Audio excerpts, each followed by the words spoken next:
ñu ngi nuyu ñi fi teew ñëpp waaye jël sama nuyoo di ko jox monsieur le maire honorable député Ndiaye Diop l'infatigable sama xarit sama lépp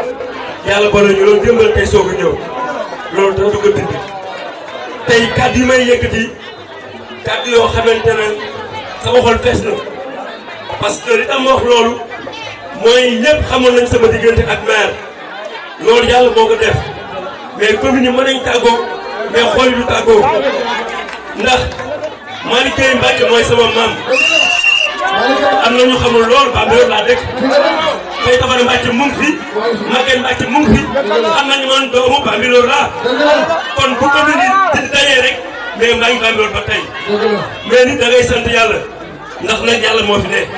moom moo yor lépp yàlla ñu yàlla defal jàmm en tout cas monsieur le maire j'ai pas peur yow defe naa ne zéro faute Sabina fal na la leen nag laay ñaan la jeunesse mooy ngeen bokk ndey bokk baay Assane Mbaye mu ngi fi Ibas mu ngi fi ñoom ñaar laay tudd ak ñeen ak ñeneen bu ngeen àndee bokk ndey bokk baay defe naa ne maire bu ko tuddee kër na nalaw kon maa ngi ñaan xam naa ne jàmm yi am na yéen a bokk lépp mais damay wax la jeunesse de la commune de Bambilor ngeen ànd bokk ndey bokk baay première élection yu jëm en 2022 may nuyu responsable yi ma àndal damay ñëw sama frère sama grand frère laay wax sax sama xarit sama lépp muy Abdou Aziz Seck mu ngi nii toog sama ginnaaw Aziz merci vous avez fait un bon choix ndax nit politique lu tee def suñu askan moo tax mais ñun tey dañoo jël suñu lépp jox ko suñu askan jox ko les 5 villages mu leen di sant di leen gërëm aw ma seen fay muy les chefs du village les imams et les responsables politiques yi nga xamante ne ñu nekk 5 villages yi donc tey ma leen di sant di leen gërëm mais nag di wax ne rek commune Bambilor monsieur le maire wax naa ko sànq li nga fi def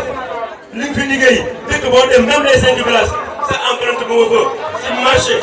école ay réalisation sociale taxawu askan wi jàppale la jeunesse def naa ne loolu mooy le président de la République sant tey yaa ngi si te président de la République xam na kan mooy honorable député maire Ndiaye Diop. waaw nga xamul moom xam na la mooy ay capacité am kon ñun suñu xel dal na tey nag li tax ma gën a kontaan mooy maire la grandeur bi nga wane tey grandeur mooy tey mooy lan président de la République di laa bëgg ñu nekk ànd na si ak yow xale yi dañuy taal nga du leen taal ñii di mer nga bu kenn mer kon yow vraiment bu gëm yàlla nga yàlla fayal sa xol kon nag dama ne ñun suñu xel dal na ñun pare nañu li woon liggéey nañ ko ba pare dañu ñëw rek moo tali di bàyyi lépp ak yàlla ndax yàlla moo yor lépp yàlla moo tali yéen ay vive la commune de Bambilor yàlla defal jàmm maa ngi sant ñëpp di gërëm ñëpp en tout cas monsieur le maire yow xam nga man xam na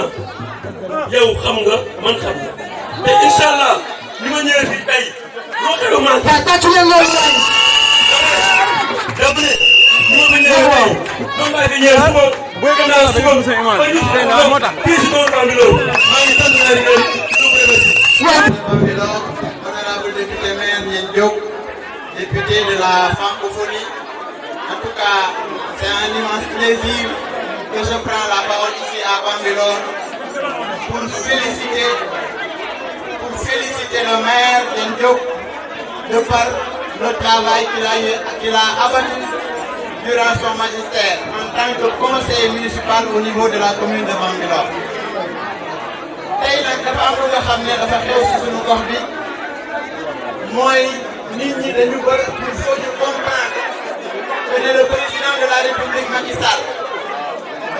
bu nga xamee ne dafa accéder au pouvoir en 2012 ci moment yooyu la bëggoon a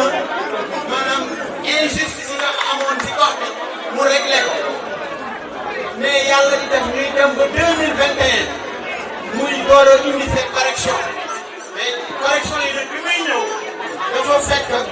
ki nga xam ne moom la dénk gox ya gox goxaan yi mooy le ministère des collectivités territoriales du développement et de l'aménagement des territoires mu nekk en même temps maire de la commune de Sangalkam mais li tax ñu am problème mooy depuis 2013 est né dans cette zone un collectif pour la communalisation de ces villages. Ce n'était pas parce que lépp lu ñu doon def ci commune Bambilor suñu taxawaay en tout cas moment bi ñu ko war a taxaw nañ lépp lu ñu waroon a def moment bi ñu ko war a def nañ mais il faut que les gens comprennent que dans cette zone il y a de l'histoire politique et on ne doit pas l'oublier. Moi je vous dis que communauté rurale de Sangalkam à l'époque avant que l'actuel maire de Sangalkam communauté rurale de Sangalkam bu ñu koy wax ba mu nekk le président du conseil rural de Sangalkam le maire de la commune de Bambilor, c'est grâce à ses conseillers en tant que parti socialiste que nous avons gagné la commune de Bambilor. Ça c'est l'histoire, je n'invente rien. Je parle sous le contrôle de Pamela ici présent. C'est des gens qui peuvent témoigner de ce que je dis. Parce que du ma wax loo xam ne ni du dëgg lépp lu may wax boo xoolee nit ñi mën nañ si dugg seen baaraam. Dama ne l'heure du changement a sonné dans cette zone. Nous avons des jeunes compétents, des jeunes qui ont marqué l'histoire de cette zone. Je veux citer Pape Sow, je peux citer Assane Gueye, je peux citer Nicaska, les Ibou Gaye, vraiment Waly Ndao, mon ami et frère Adam, grand Diop, yéen ku ma lim Diop, yéen ñëpp maa ngi leen di gis ku ma tuddee ku ma tuddul, mais di leen wax ne vous avez fait le bon choix. Combat politique, je suis rassuré. Pourquoi? Parce que le maire a demandé à ses partisans de ne pas brûler les pneus, de ne rien faire, mais rester collé au président de la République et travailler pour la consolidation, en tout cas des actions et réalisations du président. Parce que tey am lu mën a xew suñu demee ba toog suñu kilifa wàccoon nañu pour jël kàddu te mu ngi toog waaye dañuy àddina dafa am lu ko lal li ko lal nag mooy lenn mooy sincérité te gëm naa ne la population de Bambilor wax dëgg yàlla am nañu yaakaar ne gëm nañu yàlla moom moo ñu boole moom honorable député tey nag suñu jógee wàcc sur le terrain parce que suñu wareef la lu def li ñuy wax nag ñu ngi koy wax ci cadre responsable politique yëpp di wax aussi au nom de la jeunesse de Gorom 2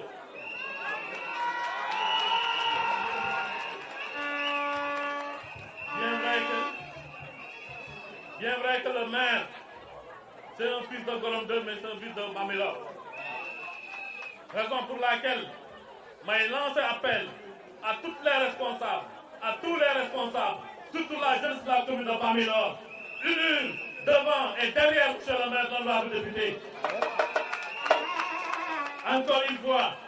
nous savons sur nos communes, kenn du jógee fële ñëw defar ku dul ñun la jeunesse. li fi jot am nag métti na méttiwul mais li am solo si doomu aadama mooy am imaan te yàlla dëgg noonu imaan. parce que souvent dañuy déglu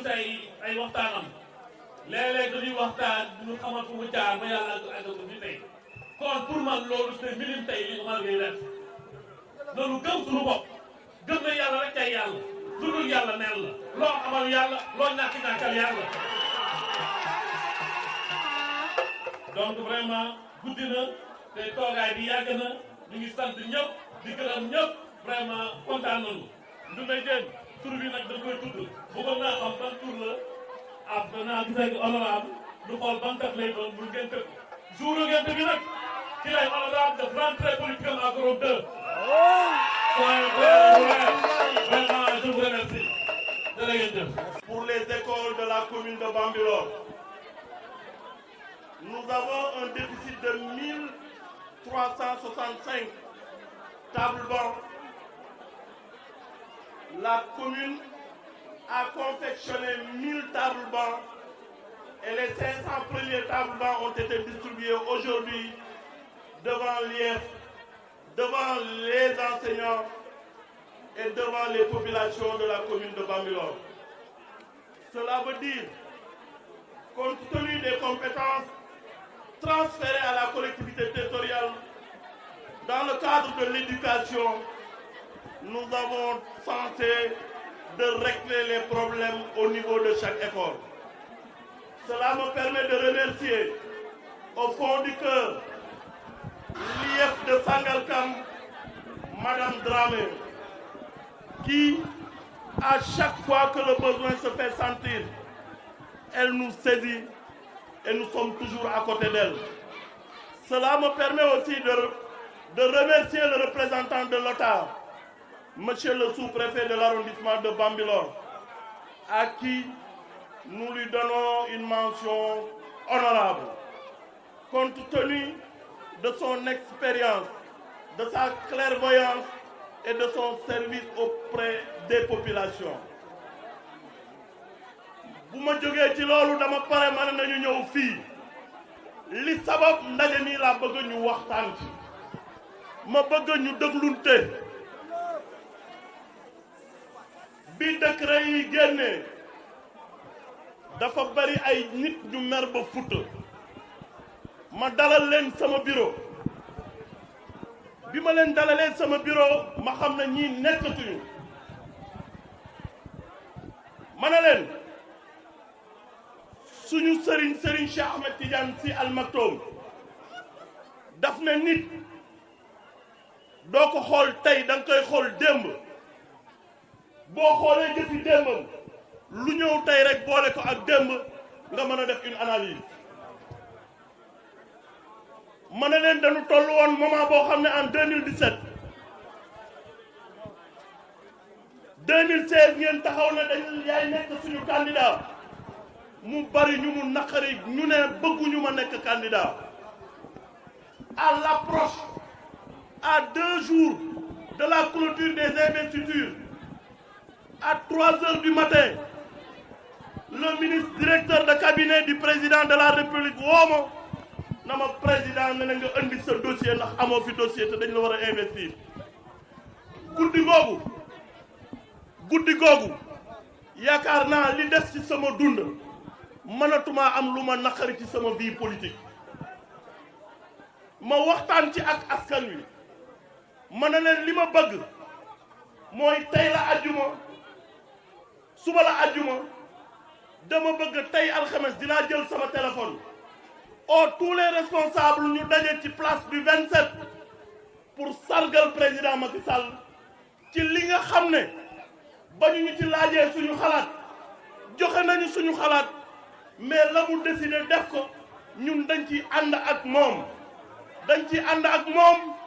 dinañu campagne bu ñu investir comme candidat de la coalition Benno Bokk Yaakaar 32 bureaux de vote yi nekk ci commune Bambilor je dis bien les 32 bureaux de vote yi nekk ci commune Bambilor barke Serigne Babacar Sy duñu si ñàkk benn bureau de vote ma ne gis nga ñun waxuñu bu ñu nu falee ñun dañ ñu jox responsabilité ñu dugg ak nit ñi ci biir dëkk yi dëkk bu ci ne ñu xam lañ fa def mën a taxaw défendre lañ fa def wax ak nit ñi jàkkoonteeg askan yi kon tey bu ñu defaree commune Bambilor ba ku ne new bëgg ko yaakaar naa ñun tey dañuy sant suñu borom ñuy gërëmaat bu baax le président Macky Sall gàcce la ci man Ndiagne doomi commune Bambilor di ku yoo ci turu Ndiagne yaakaar Ndiagne président Macky Sall jël une décision may contester la décision du président Macky Sall xalaat lañ ma laaj biñ ma laajee sama xalaat wax naa te gëm naa ne xalaat bi ma joxe njariñu askan wi la mais lu ñu def ànd nañ ci lu mu bëgg a def ànd nañ ci ndax nag ñun tey benn kilifa politique la ñu am benn kilifa politique bi ñu am nag benn nit la muy président Macky Sall may ñaan les populations de la commune de Bambilor wax ji bari na lu ne dégg ngeen ko kilifa recevoir na délégation ne leen may leen ma ñaari weer dinaa summi Ndiagne ba mu mel dañ ko jure woon mais yàlla lañ koy bàyyeel déglu ngeen audio ñu ne Ndiagne mi tekkiwul woon dara démb mais gëm nañu ne sunu baay Omar Diop musul jaay kenn saxet musul rabbi saxet di jaay nit sunu baay Omar Diop musul woon lu dul taxaw nekk ci tax njariñu askan wi bu nu tekkiwul dara it ñun tekki nañu dara te lu nu mën ci tekki yàlla moo nu ko def ak sunu barke way jur di gërëmaat bu baax askanu commune Bambilor ay góor ngeen ndax nag su ngeen ma déggalul woon kon sunuy noon dinañ nu ree ndax lu ngeen yaakaar ci bon ci ñaawteef wax nañ ko kilifa yi pour que ngeen dina taal dëkk bi ngeen dina def nangam ngeen nit toppatu ko ngeen nit àndatu la moom mais lii ça démontre le contraire. Ça démontre le contraire. dem nañu sax ba naan ngeen du nekk candidat président Macky Sall di nga wax seen i partisans fu leen daal di ko tax dinañ ko yóbbu délégation spéciale nous attendons ce jour et on serait les premiers à l'accepter ndax lan ñun dañu gëm suñu borom ndax 2008 la ñu jëkk a jël dem délégation spéciale bi ñu demee 2008 délégation spéciale kuy responsable maa lay convoqué sama kër ci kaw stratégie bu ñu teg ba 2009 ñu ñëw gagné ak élection yi li ñu liggéey ci commune Bambilor je dis bien et je défie quiconque li ñu liggéey tey ci commune Bambilor une masse salariale de 20 millions par mois ban commune dans le département les quartiers la ko fi gis 153 employés des jeunes garçons et des jeunes filles des infirmiers des sages-femmes d'État des enseignants un ingénieur en génie civil que nous devons recruter dans cette collectivité pour le bien-être de cette population. C'est cet élan ma ne élan boobu yaakaar jooju l'émergence de cette collectivité territoriale qui est en train de créer beaucoup de problèmes mooy naqari nit ñi moo naqari ñenn ñi mais li ñu gëm ñun su fekkee président amaat na ci ñun confiance ba joxaat ñu ñuy candidat am benn bureau de vote du ñu ko gagné ma ne benn bureau de vote du ñu ko ñàkk les 32 bureaux de vote issus du fichier de 2019 qui faisait 52 bureaux de vote daf ma recevoir ma ne ko président dama lay confirmer fi ma toog il y a 52 bureaux de vote dans la commune de Bambilor benn bureau de vote ci 52 bureaux de vote yi bu ma ko ñàkkee président ma xam ne samay mbokk bëggatuñ ma bàyyi commune Bambilor je n'ai perdu aucun bureau de vote et il y avait même des gens qui se réclament de la paix et ne voulant pas le bon résultat de Bambilor ont essayé de nous sanctionner mais je suis avec les populations et je serai toujours avec vous population di leen ñaan demloo ma kenn ci rajo marcheloo ma kenn tàlloo ma kenn pënë ma bëgg ñu ñëpp nous sommes de l'APR je suis le coordonnateur de l'APR dans la commune de Bambilor je confirme et je vous le dis ñii taxaw di wax lu leen neex c'est leur problème bala ñu woon a xam ne maay le coordonnateur de l'APR dans la commune de Bambilor na département bi oote bu boobaa dinañu gis ñu musul woon a gis ma ne ëpp nuy koppar ëpp num njàng ëpp nu alal teewul ñun ñoo la ëpp nit ñi ndax nit ñi ñoo ñu jox seeni xol suñu xol nekk ci biir nit ñi may gërëmaat bu baax le président Macky Sall qui m'a fait aujourd'hui un député du Sénégal, qui m'a fait aujourd'hui un député de la francophonie, qui m'a fait aujourd'hui maire de cette collectivité territoriale. Et à chaque fois que j'ai besoin de lui, je lui parle et il me répond. Donc je tenais à le remercier, à le féliciter, que ce découpage ne nous fait ni chaud ni froid. Il est le gardien de la Constitution. Il est à définir la politique de la nation. Et nous l'accompagnons nous allons l'accompagner par rapport à sa vision pour un Sénégal émergent. Merci président. Merci sœurs. Chers frères, c'est le moment des grands ensembles. Nous devons nous unir. Et je l'ai dit à des gens, Je ne m'alignerai jamais avec l'opposition pour combattre mon parti. Je ne le ferai jamais et je ne le demanderai à personne. Quel que soit ce qui s'est fait, ndax neex na wala neexul nit ñi, ñun ce qui nous concerne, c'est le président Macky Sall. Notre réélection, ñu mën a jël ñaari communes yi tegaat ko ci loxoom. C'est ça qui doit être notre combat. Te combat boobu dama leen ci oo vous les responsables di ngeen déggalu ne téléphone bu ne dinañ leen oo mais soyez sereins, soyez unis. Di remercier bu baax le regroupement des chauffeurs de la commune de Bambilor. Merci, Monsieur le Président. Vous êtes prêts à m'accompagner. Vous êtes prêts à accompagner le président Macky Sall. Bés bu département soxla dama bëgg yéen ñëpp ni ngeen mobiliser ñu dem département président bu boobaa dina xam kan mooy kan. Département dinañ xam ce que nous pouvons faire dans ce département. Aucun responsable politique, et je dis bien et je pèse bien mes mots, aucun responsable politique dans le département de Rufisque pour mobiliser ce que Bambilor pour mobiliser. Je défie quiconque. Ma ne ñun dañuy digal sañu askan dañuy ànd ak ñoom di bëloot di ànd ak ñoom di dem tool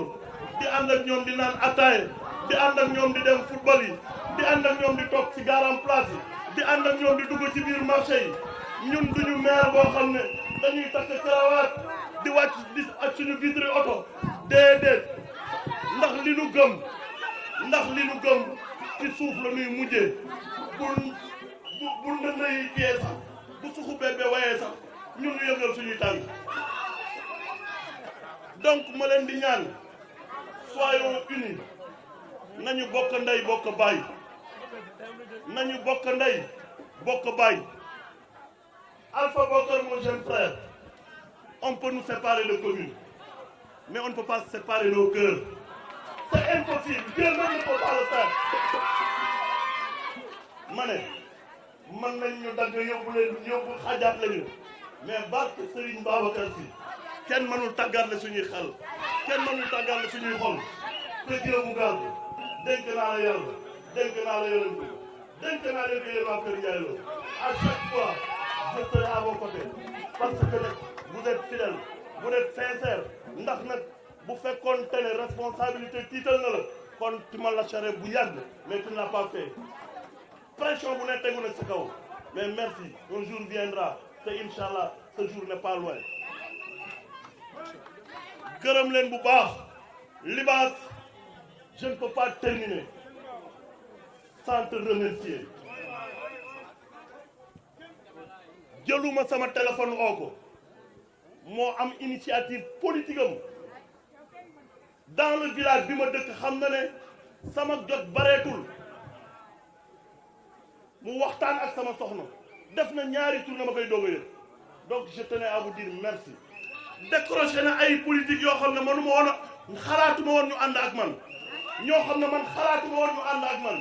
tey bu ñu àndee ak man nekk ci yeneen parti politique Libaas dama lay gërëm dama lay sant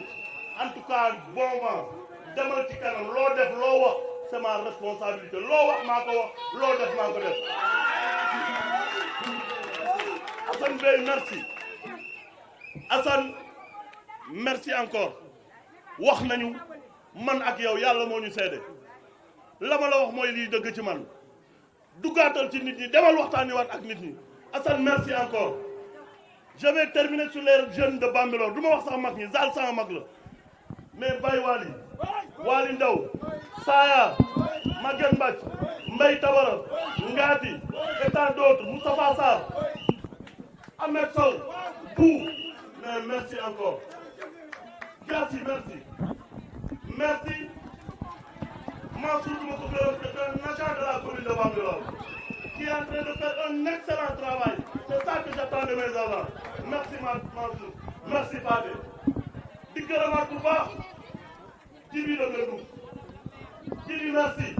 les populations de Ngendouk sont là ce qui vous intéresse c'est la commune de Bambilor vous êtes à 1 kilomètre de Bambilor pourquoi essayer de vous amener à 4 kilomètres 5 kilomètres mais loolu xel woo ko mën nangu je remercie le secrétaire municipal de la commune de Sangalkam responsable dans la commune de Bambilor Amadou Sow Amadou merci Amadou Ba merci encore may remercier les responsables de Diacksao, les responsables de Mbët, les responsables de Gërëm 3 dama gis sama sœur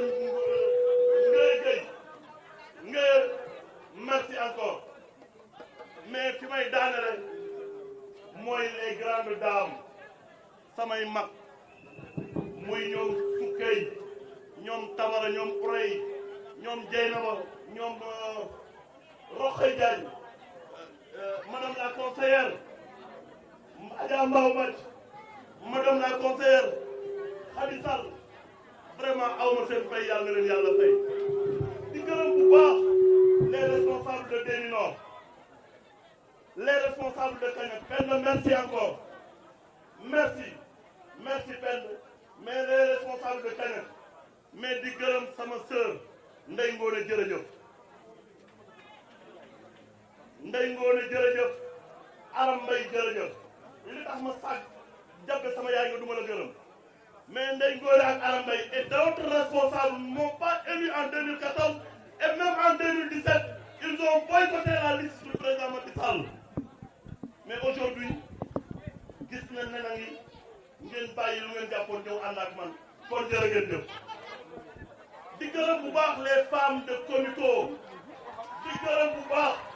les femmes de Comico les femmes de Médina Bambilor Comico A B C D E F G di gërëm bu baax sama sœur madame Diop la cité Addis di gërëm bu baax les femmes de les responsables de la cité des Addis di gërëm bu baax la présidente Ndoumbe Diène Ndoumbe merci Ndoumbe mais manuma gërëm te di fàtte sama sœur muy Ndeye Ndiaye Déen la Lyon muy moom muy mes conseillers muy ma nièce Kodou Thiaw madame Fall di gërëm bu baax fi nga xam ne fa la bokk muy Gorom 1 madame le maire j'ai pas regretté de choisir mon chef de cabinet à Gorom 1 il vous merci mais merci encore à président Moussey merci à l'ensemble des jeunes qui vous ont accompagné ndax nag metti na mais vous avez tenu vraiment à mobiliser la jeunesse et que c'est hier seulement démb rek laa jël sama téléphone oo leen di gërëm bu baax sama goro maa ngi lay gërëm maa ngi lay sant di gërëm la presse mais di daaneel nag ci sama mag Ousmane Dia